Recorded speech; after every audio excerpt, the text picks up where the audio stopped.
បាទសួស្តីបងប្អូនទាំងអស់គ្នាឥឡូវនេះមកតាមដានជាមួយខ្ញុំបន្តទៀតនៃការសិក្សាភាសាអង់គ្លេសដែលជា clear ខ្លីៗសម្រាប់ប្រើប្រាស់ប្រចាំថ្ងៃហើយយើងអាចងាយស្រួលចេះងាយស្រួលរៀនបាទឥឡូវនេះយើងចូលដល់ lesson 24 we are going to talk about buy off ចឹងបងប្អូនចេះពាក្យថា buy off នេះហើយឬនៅចឹងពាក្យនេះគឺមានន័យថាយ៉ាងម៉េចបើយើងនិយាយតែពាក្យថា buy ទៅទេហ្នឹងហៅថាទិញប៉ុន្តែដល់ពាក្យ buy off ហ្នឹងវាចូលគ្នាមកគេហៅ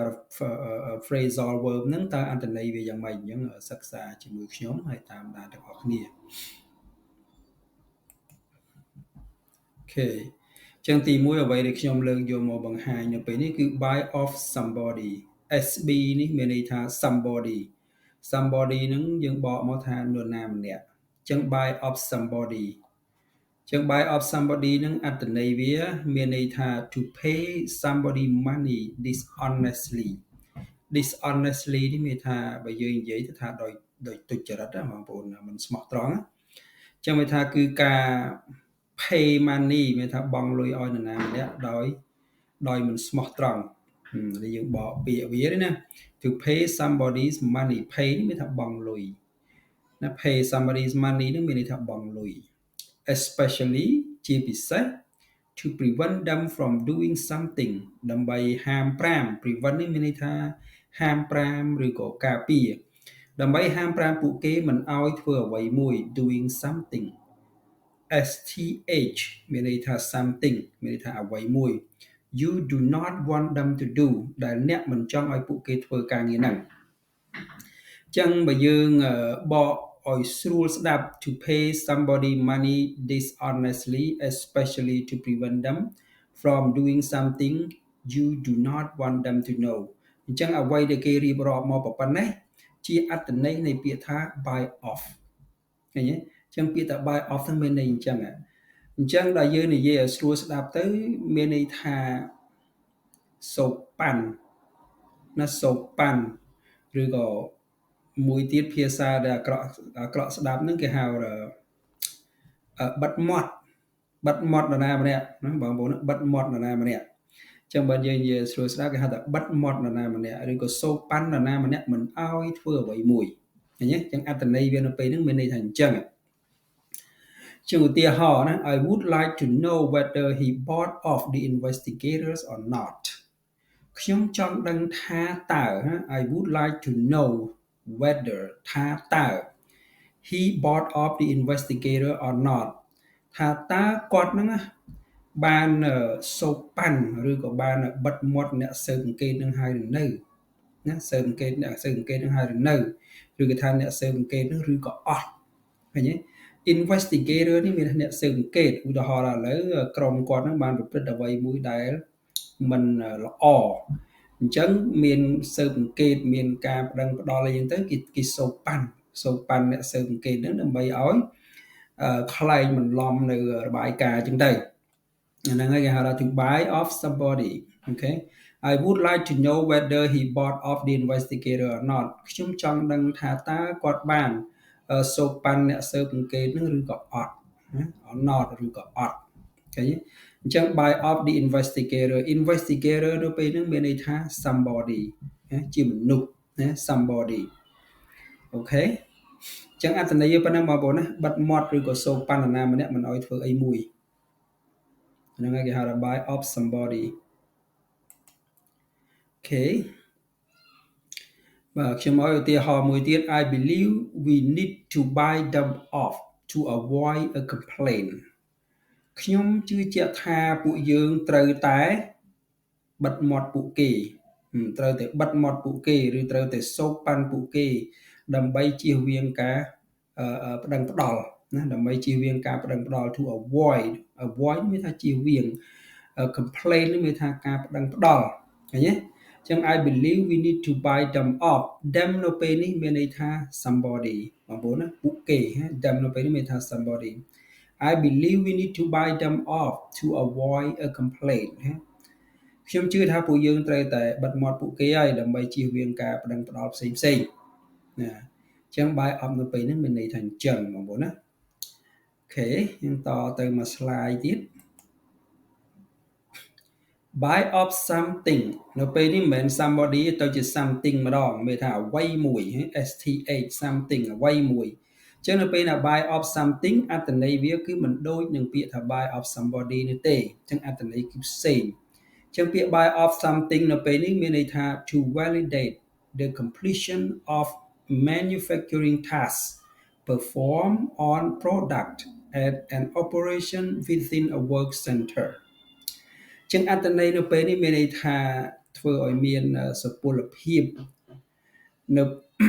completion នេះមានថាការបញ្ចប់ manufacturing task មានថាការងារនៅក្នុងរោងចក្រហើយចឹងគេហៅថាធ្វើឲ្យមានសុពលភាពនៅការបញ្ចប់ការងារដែលយើងបានធ្វើនៅតាមរោងចក្រហ្នឹង perform on a product ដែលយើងបានធ្វើទៅលើផលិតផលណាមួយ at an operation នៅគេថា operation ណាមួយមានថាប្រតិបត្តិការណាមួយ within a work center នៅក្នុងមជ្ឈមណ្ឌលការងារអត្ថន័យនេះខ្ញុំបញ្យល់ឲ្យស្រួលយល់បងប្អូនពាក្យថា operation នេះយើងនិយាយថាប្រតិបត្តិការងារអញ្ចឹងវាពិបាកស្ដាប់អញ្ចឹងឧទាហរណ៍នៅក្នុងការងារមួយគេមាន operation គេប្រហែលថា10 20 30 40 50អញ្ចឹងទៅរហូតដល់90អញ្ចឹងទៅចប់អញ្ចឹងមកថា operation ទី10ហ្នឹងគេអីគេមកថាគេបញ្ជូនរបស់យកដាក់កន្លែងនេះមួយ operation ទី20ហ្នឹងអូខេគេយករបស់ហ្នឹងយកទៅកាត់អញ្ចឹង operation ទី30ហ្នឹងអូខេគេយករបស់ហ្នឹងយកទៅរំលីងអញ្ចឹងទៅខ្ញុំឧទាហរណ៍ទេបងប្អូនណាoperation ទី50គេត្រួតពិនិត្យរបស់ហ្នឹងអញ្ចឹងទៅអញ្ចឹងមក operation អញ្ចឹងអ្នកណាធ្វើឲ្យមួយអ្នកនឹងត្រូវទិញមួយអ្នកណាធ្វើឲ្យមួយអ្នកនឹងត្រូវ buy off មួយណាអ្នកណាធ្វើឲ្យមួយអ្នកនឹងត្រូវ buy off មួយអាហ្នឹងហើយគេហៅទិញហេតុអីបានទិញហេតុអីបានយើង buy off ពីព្រោះយើងបាន complete ការងារនឹងចប់សពគ្រប់ហើយអាហ្នឹងហើយគេហៅថា validate វាថាដើម្បីចង់បង្ហាញប្រាប់គេថាអូខេការងារនេះយើងបានធ្វើចប់សពគ្រប់ហើយអូខេចឹង buy off something នៅពេលនេះមានថាបើនៅក្នុងការងារគេហៅថា stamp ហៅថាបោះត្រាឬក៏សញ្ញេបញ្ចប់នៅការងារណាមួយដែលយើងបានធ្វើ operation ណាមួយដែលយើងបានធ្វើខ្ញុំឧទាហរណ៍ថាខ្ញុំបានត្រួតពិនិត្យ part នឹងមួយហើយខ្ញុំពិនិត្យទៅចប់ឃើញល្អត្រឹមត្រូវហើយអញ្ចឹងខ្ញុំ buy off គេនៅគេមាននៅក្នុង computer គេអាចគណ buy off នៅតាម computer អញ្ចឹងទៅឬមួយក៏នៅលើกระดาษគេមានតែមគេយកមកបោះត្រានៅលើกระดาษហ្នឹងទៅអាហ្នឹងគេហៅថា buy off វាថាគឺយើងទិញរបស់មួយធ្វើអ្វីមួយឲ្យវាមានសុពលភាពថាការងារនោះគឺយើងត្រូវបានបញ្ចប់ហើយអាហ្នឹងគេហៅថា buy something off ណា buy something off